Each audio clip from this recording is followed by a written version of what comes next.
Hi, I'm Dwayne Brown. Tonight on KPBS Evening Edition, the latest on the budget showdown in Washington. The president saying he will not back down. And a new report could be a setback for supporters of the convention center expansion in downtown San Diego. I'm Peggy Pico. The historic enrollment into Obamacare starts on Tuesday. What the new health care reality means to family doctors. And 11 mayoral candidates are on the November ballot. Who's raised the most money and who are the biggest donors in our newest Follow the Money report. Also tonight, could the Ocean Beach Marshmallow War melt into history? And she can't hear the music, but she can see the beat. We'll meet a deaf woman making her mark as a professional dancer. KPBS Evening Edition starts now.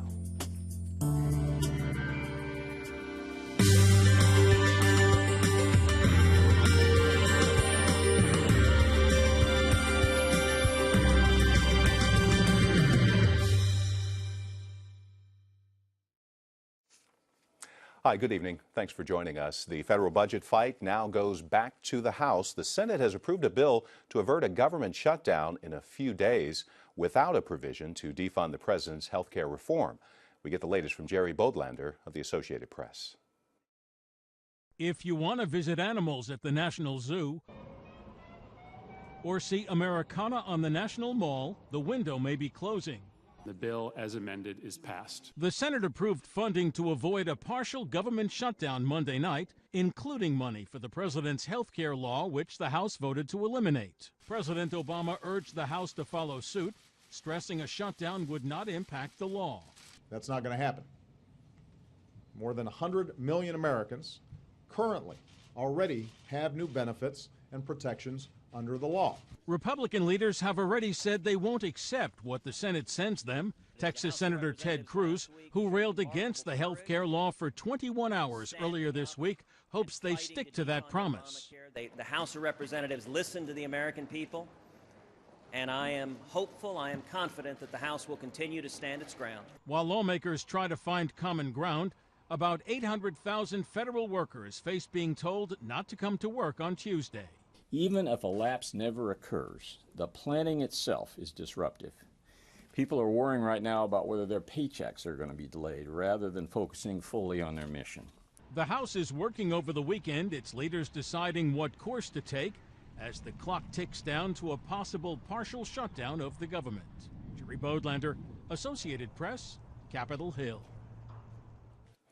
Could be a setback tonight for plans to expand the downtown convention center. The staff of the State Coastal Commission is recommending against it, saying it would result in, quote, significant impacts to views, visual quality, and coastal recreation through substantial loss of already limited waterfront area and open space. Now, the proposed expansion includes a rooftop park, but the staff report says it wouldn't be visible from the street downtown, and most people wouldn't be aware of it. The Coastal Commission will consider the proposed San Diego expansion of the convention center at its next meeting. That's next month.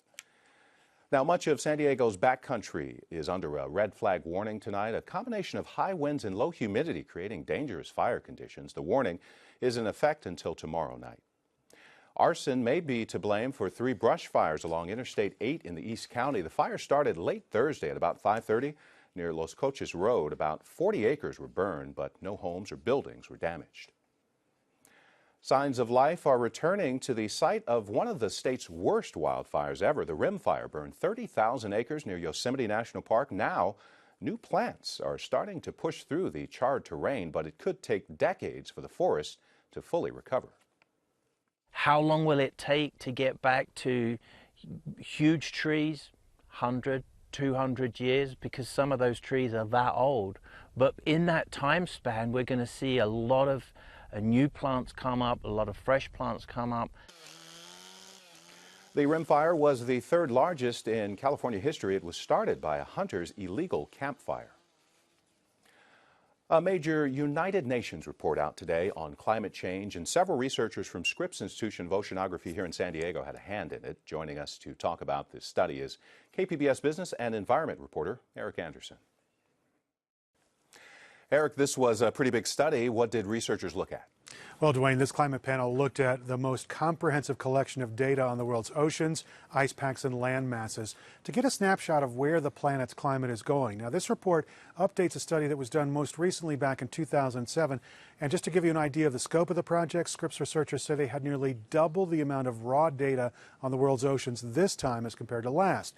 And that allowed them to get a sharper picture of what's going on. They also reviewed some 9,000 scientific peer-reviewed papers to figure out what the world's researchers have been finding out about the planet. And as a result, Scripps scientist Dean Remich says the study makes a very strong case that the climate is shifting and humans are the cause.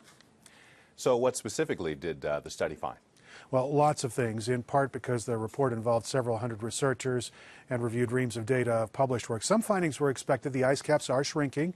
Rain patterns are shifting around the planet, and overall the ocean is absorbing more heat.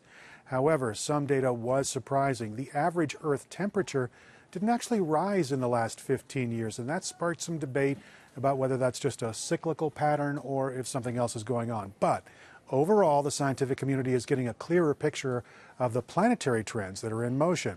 Scripps researcher Lynn Talley told me that if we keep putting more carbon into the environment, the changes underway now will accelerate. She says California is already experiencing real-world impacts, and those include less drinking water in the Sierra snowpack and a heightened wildfire risk. KPBS environment and business reporter Eric Anderson.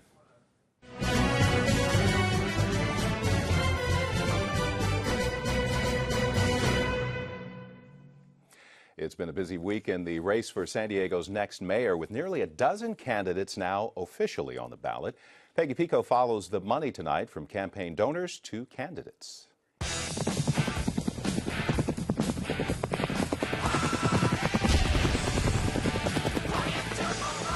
The city clerk has announced the 11 mayoral candidates who will be on the November ballot. The first poll of the campaign shows Nathan Fletcher with a healthy lead. The county Democratic Party has endorsed David Alvarez. And as the campaign grows, so does the amount of money to back the candidates. Here with the latest on the race for cash is Joe Girardi with KPBS media partner iNewsSource. Joe, welcome. Thanks. Now, we all know it takes money to run a campaign. Why is it so important to follow the money at the beginning of the race? Well, there are a couple reasons, really. The first is, as you alluded to, it takes money to run a campaign, and it tends to take a lot of money to win an election when you're talking about a citywide race. And support in the polls isn't necessarily a factor of how much money you have, but especially early on, raising a lot of money is a good indication of who the serious contenders are going to be down the line. The second reason is a bit longer term. Once this is all over and someone is elected the mayor, he's going to be in a position to make a lot of important decisions. And something that's going to be very valuable is who is he speaking with? And just think about this from a human perspective. If you're the mayor and someone comes up to you and says, "Can I get 5 minutes of your time?" you're probably going to treat someone who's given you $2,000 a little differently than someone who's given you absolutely nothing. Right. And who's raised the most money so far as of today? Well, it's a real horse race so far. In the lead, we've got Republican Kevin Faulconer. He's raised about $244,500. Following him is Democrat Nathan Fletcher, who's raised about $129,000. And in third place is David Alvarez. He's raised $38,000. Now, Mike Aguirre announced earlier that he would not accept any contributions above $250. And why that's important is because at this early stage in the campaign, the only type of contributions candidates are required to disclose are donations from individuals who have given at least $1,000. So naturally, Mike Aguirre is going to show up as zero. Well, it's certainly possible that he has received many contributions under $1,000 or under $250. So I want to stress to our viewers that this is an incomplete picture. Well, Definitely the contributions we saw, yeah, you couldn't see the whole picture. You couldn't see anybody below who, right at this point, $1,000 or below $1,000. Tell us about the contributors. Who are they that are giving these, writing these $1,000 checks? Well, as you might imagine, among individuals who have $1,000 handy to hand over to a politician running for office, they tend to come from occupations with higher incomes. For both Fletcher and Faulconer, we have over a quarter of their contributions coming from individuals who listed businessman or executive officer as their occupation. They also, interestingly, got a lot of money from retirees or from homemakers. So let's talk specifics about the first Faulconer campaign. Where is his money coming from? Sure. It's probably no surprise that Faulconer, who's been pursuing the business community aggressively, gets most of his contributions from individuals who identify as business owners or executives. They account for about 28% of all his contributors. They're followed by individuals in the real estate or construction business at 15%. 13% of his donors are retirees, 11% are homemakers or otherwise unemployed, 9% are attorneys, and about a quarter are some other occupation. And what about Fletcher? What's his breakdown? Nathan Fletcher, like Kevin Faulconer, has been aggressively courting the business vote. And again, businessmen and executives were his nomineone source of campaign contributions, accounting for 27% of his total. They were followed by retirees at 9%, homemakers or otherwise unemployed people at 16%, folks in the real estate or construction business at 10%, 7% were attorneys, and about 21% were some other occupation. How accurate is this donor information, and are there ways to sort of get around the rules as far as writing that $1,000 check? Sure. Well, it should be noted that when folks are contributing to these campaigns, they write what their occupation is. They write who their employer is. And so you can have folks saying, well, I'm a homemaker, or I'm a retiree, or I'm so-and-so, when it not necessarily is the case. For example, weight loss guru Jenny Craig donated $1,000 to the Faulconer campaign recently, and she put down that she was just a retired individual. Obviously, there's a bit more to the story in that case. Oh, right.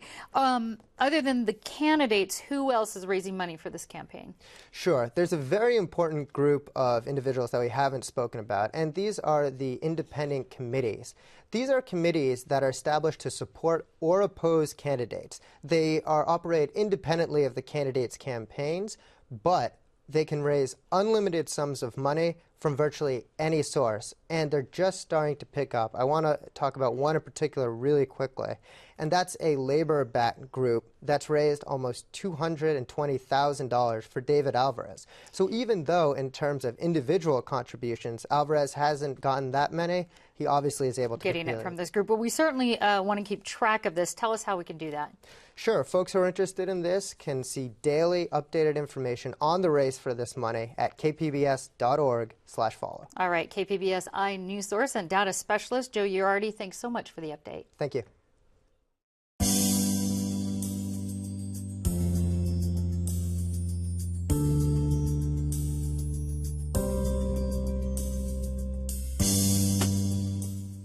A San Diego mortgage lender will pay $3 million to settle a discrimination suit. Plaza Home Mortgage was accused of charging higher fees to Hispanic and African American borrowers.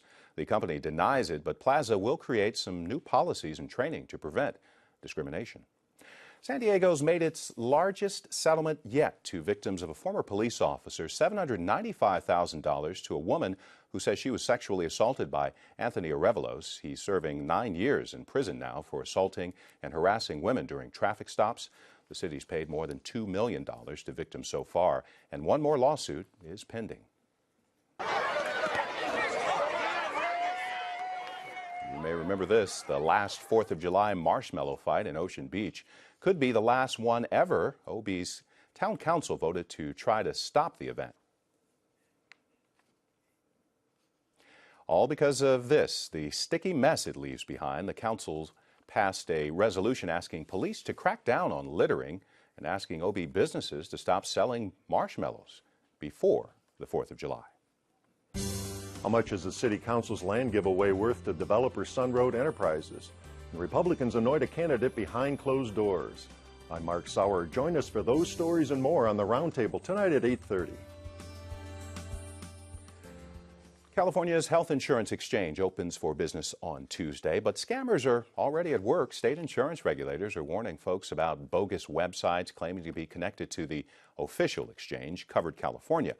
Some ask for personal and financial information and may even claim their prices are for a limited time only. The real exchange, however, that site is coveredca.com. Now, the enrollment period runs through the end of March, and prices will not change. The American Academy of Family Physicians is holding its convention in San Diego this weekend. Peggy Pico finds out how Obamacare may affect local doctors. As the nation moves closer to the October 1st enrollment date for Obamacare or the Affordable Care Act, doctors are talking about what the change means to their practice. Here with more on the discussion is primary care Dr. Peter Anderson, author of the new book, The Familiar Physician, Saving Your Doctor in the Era of Obamacare. Welcome. Thank you. Now, Dr. Anderson, President Obama has said that Republicans aren't afraid of his health care overhaul, that it'll fail. They're actually afraid that it will succeed. Do you see the Affordable Care Act changing the way family doctors practice medicine? Absolutely. What's going to happen now is that our healthcare system is in crisis, and now that the ACA, the Affordable Care Act, has been added to it, family physicians have to change. This will crush them if they don't. We've got to redesign the way we see patients. Either we will not survive this incoming 30 million people. Yeah, and I'm going to come back to that. Okay. So you've been a physician, a family practice physician for 30 years. What's your view of the current health system as is? Is it broken? It is broken. I mean, healthcare costs are staggering. It's paralyzing business, threatening personal incomes. Access is poor and quality is inconsistent. We're paying for gourmet food and we're getting fast food. Okay, and again, we'll come back to that when it comes down to what changes we can do. Now, you were just touched on this, the influx of millions of new patients under Obamacare. A lot of critics say this will make the situation worse and actually put pressure on this system. Do you think it will, or do you think it might diversify it a bit? Absolutely. It will bring more pressure to the crisis we're in. And it will make us come to a crossroads. Either we're going to fix primary care or primary care is going to get crushed. We no longer can push it down the road. The ACA did not cause the crisis, but it has intensified it. Okay. Do you think there are enough doctors to deal with these 30 million more patients that are expected, or are there enough doctors in the pipeline in med schools? Well, there's not enough doctors as we presently practice, and there aren't enough students in the pipeline, but that's why I wrote the book. If we transform, redesign the way we deliver primary care, we can expand our capacity, which will erase the shortage. But it's a major transformation. We have to redesign the way we see our patients. And it's as innovative as going from the stagecoach to the train. And that's what the Familiar Physician's about. Well, specifically, can you tell us some things that you would like to see doctors adapt or evolve to, or not just doctors, the healthcare system? How would you specifically like to see the adaptation happen? Well, the adaptation for me specifically is in primary care. And for some reason, in the exam room, which is where we do all of our work, the physician's in there by himself or herself. Under this team care model, I bring a nurse into the room, and she stays or he stays in the room the entire time. We built a team for inside the exam room, much like the operating room nurse and the surgeon team. And would you ever go into an operating room without the operating room nurse? Absolutely not, because of efficiency and quality. This team inside the exam room changes the way we can practice and produce primary care in terms of quality and numbers. Ray, your book talked about how it could sort of streamline the process so you essentially could see more patients. Absolutely. But I did it to see more patients, but quality went to a higher standard than I'd ever given. I was a professor at 2 medical schools in Virginia, assistant clinical professor, and I'd never given the quality I had until I had these nurses helping me or medical assistants helping me. Do you think that the Affordable Care Act will improve quality overall? If primary care physicians are willing to transform, we're going to have a much better system and much better quality. The most quality producing entity in medicine is a familiar physician, a doctor you know and a doctor that knows you, someone you trust. And if we redesign the way we see patients, then the familiar physician can see more of his or her patients and not send them to emergency room or urgent care center. That will dramatically improve quality and cut cost.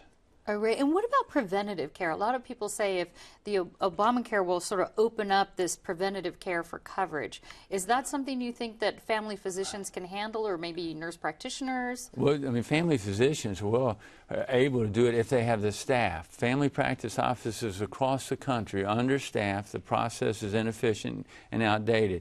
Once you bring them up to speed and give them the staff, you can deliver excellent preventive care. All right. Dr. Peter Anderson, thanks so much for your insight. Well, thank you.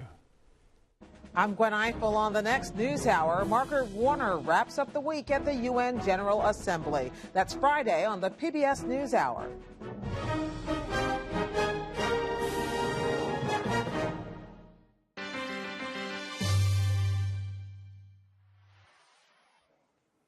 It's that time of year. 50 people will perform at this year's Trolley Dances. They've been rehearsing for weeks all over the city, including at the new Central Library. But one of those dancers rehearses without ever hearing the instructions or music.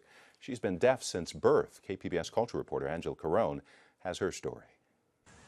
Dancers have taken over this plaza next to the Mercado del Barrio in Barrio Logan.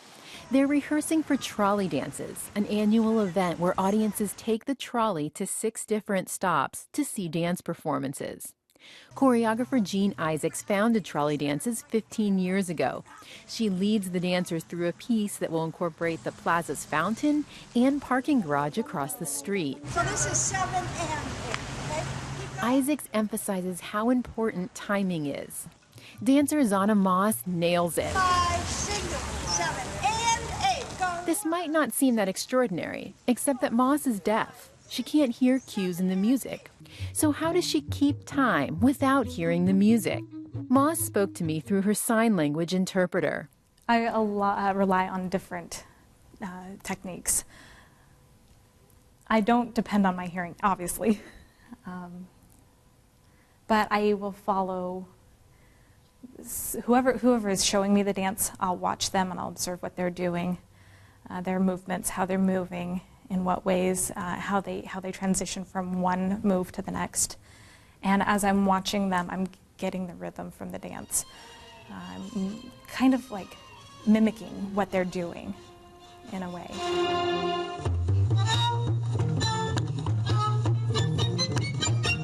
We often think of rhythm as something that we hear, but it is also a pattern of movements, a slowly lifted arm, a fast spin or turn.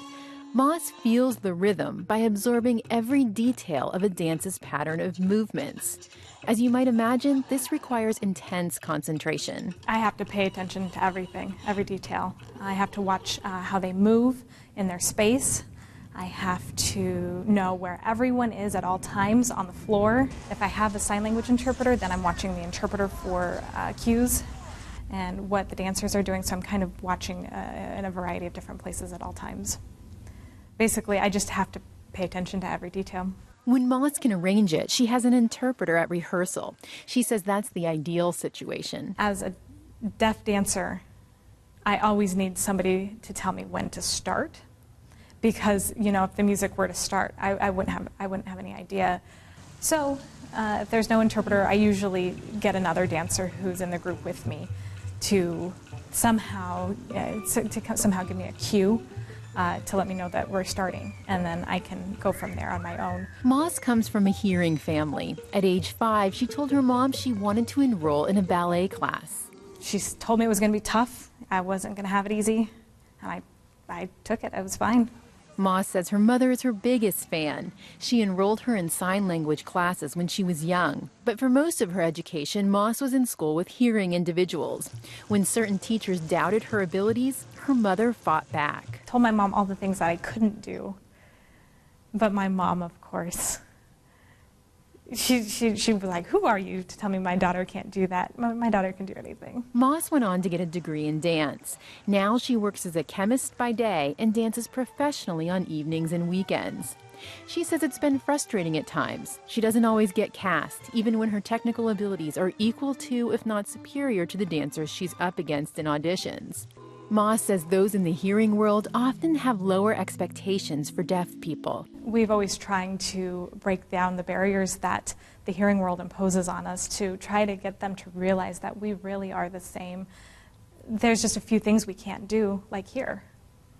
And that's basically it. San Diegans will be seeing a lot more of Moss, who's performing with other local dance companies as well.